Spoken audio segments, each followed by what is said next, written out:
સ્થાનિક સ્વરાજ્યના ચૂંટણીના લઈને હવે ગણતરીના દિવસો બાકી છે ત્યારે સાબરકાંઠા જિલ્લામાં વહીવટીતંત્ર દ્વારા તૈયારીઓ પૂર્ણ કરી દેવામાં આવી રહી છે।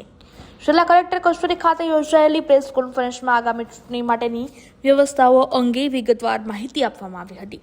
સાબરકાંઠા જિલ્લામાં કુલ 838 ઉમેદવારો મેદાનમાં છે કે જેમાં જિલ્લા પંચાયતની 34 બેઠકો માટે 107 ઉમેદવાર, તાલુકા પંચાયતની 170 બેઠકો માટે 500 ઉમેદવાર અને નગરપાલિકાની બેઠકો માટે 231 ઉમેદવારો વચ્ચે ચૂંટણીઓ યોજવાની છે।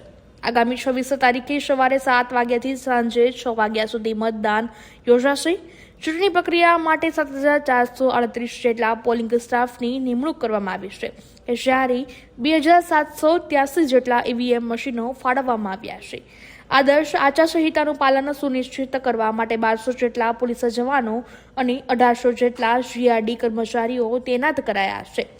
સાથે જ જિલ્લામાં 10 જેટલી ચેકપોસ્ટો 24 કલાક સક્રિય રાખવામાં આવી છે। મતદાન પ્રક્રિયા અંતર્ગત જિલ્લા અને તાલુકા પંચાયત માટે 1210 મતદાન મથકો અને નગરપાલિકા માટે 137 મતદાન મથકો નિર્ધારિત કરવામાં આવ્યા છે। કુલ 9,18,194 મતદારો ગ્રામ્ય વિસ્તારોમાં અને 1,17,976 મતદારો નગરપાલિકામાં મતદાન કરશે। આ વચ્ચે વિજયનગર તાલુકા પંચાયતમાં એક ઉમેદવારના નિધનને કારણે ત્યાંનું મતદાન હાલ રદ કરવામાં આવ્યું છે અને આગળ ફરીથી ચૂંટણી યોજવામાં આવશે।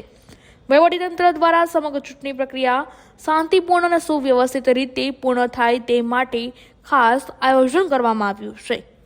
સાબરકાંઠા જિલ્લાની અંદર ટોટલ 980 પોલિંગ સ્ટેશન લોકેશન્સ ઉપર જિલ્લા પંચાયત, તાલુકા પંચાયત તથા 3 અલગ અલગ નગરપાલિકાઓની ચૂંટણી થવા જઈ રહી છે, ત્યારે સાબરકાંઠા જિલ્લા પોલીસ દ્વારા એનો જે સ્કેલ જે છે, જેને ડિસ્ટ્રિક્ટ સિક્યુરિટી ડેવલપમેન્ટ પ્લાન કહે છે, તે તૈયાર કરી દેવામાં આવ્યો છે। જરૂરી પોલીસ ફોર્સ મેળવી લેવામાં આવી છે।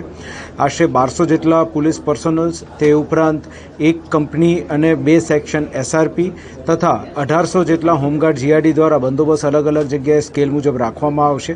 ટોટલ 14 ક્વિક રિએક્શન ટીમ્સ બનાવવામાં આવી છે। 5 સુપરવાઇઝરી ઓફિસર, જેમાં એક એસપી રેન્કના અને 4 ડીવાયએસપી રેન્કના ઓફિસર્સ દ્વારા આખા બંદોબસ્તનું સુપરવિઝન કરવામાં આવનાર છે। અત્યાર સુધીમાં સાબરકાંઠા જિલ્લા પોલીસ દ્વારા 10 આંતરરાજ્ય ચેકપોસ્ટ ઉપરથી તથા ઓવરઓલ જે અલગ અલગ જિલ્લાના અલગ અલગ પોલીસ સ્ટેશનની અંદર 1100થી વધારે અટકાયતી પગલાં લેવામાં આવ્યા છે। ટોટલ 48 જેટલી પાસા પ્રપોઝલો જે છે એ મૂકવામાં આવી છે અને 82 જેટલી તડીપારની પ્રપોઝલો મૂકી દેવામાં આવી છે।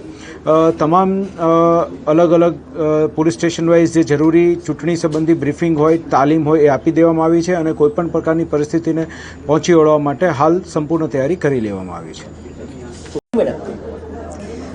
સાબરકાંઠા જિલ્લામાં કુલ 34 જેટલી જિલ્લા પંચાયતની બેઠકો, 170 જેટલી તાલુકા પંચાયતની બેઠકો અને 303 નગરપાલિકા અને એક પ્રાંતિજ પેટા બેઠક એવી રીતે ચૂંટણી યોજનાર છે। જેમાં આપ સૌ જાણો છો એમ અગાઉ જણાવ્યા મુજબ 1200 જેટલા જિલ્લા પંચાયત, તાલુકા પંચાયત માટેના મતદાન મથકો અને 137 જેટલા નગરપાલિકા માટેના મતદાન મથકો પર વ્યવસ્થા કરવામાં આવી છે। આશરે 8500થી વધારે મતદાન સ્ટાફની નિમણૂક કરવામાં આવેલી છે। 8 જેટલા જિલ્લા પંચાયતના આરઓ એટલે કે ચૂંટણી અધિકારી, 16 જેટલા તાલુકા પંચાયતના અને 4 જેટલા નગરપાલિકા માટે ચૂંટણી અધિકારીની નિમણૂક કરવામાં આવી છે। 178 જેટલા ઝોનલ અધિકારીની નિમણૂક કરવામાં આવેલી છે। ટોટલ 2900થી વધુ ઈવીએમની ફાળવણી કરી દેવામાં આવેલી છે। સેવા મતદારો અને ચૂંટણી પર ફરજ પરના અધિકારી કર્મચારીઓ માટે એમ મળીને કુલ 7900થી વધુ પોસ્ટલ બેલેટ પણ રવાના કરી દેવામાં આવેલ છે। વધુમાં કહું તો હરીફ ઉમેદવારોની વાત કરીએ તો જિલ્લા પંચાયત માટે 107 હરીફ ઉમેદવારો વચ્ચે ચૂંટણી યોજાનાર છે। તાલુકા પંચાયતમાં આશરે 500 અને નગરપાલિકા માટે 231 મતદારો વચ્ચે ચૂંટણી યોજાનાર છે। મતદાન વધુમાં વધુ થાય તે માટે પણ તંત્ર દ્વારા સક્રિય પ્રયત્ન કરવામાં આવી રહેલ છે અને હાલમાં ઈવીએમ નિદર્શન પણ ચાલુ છે।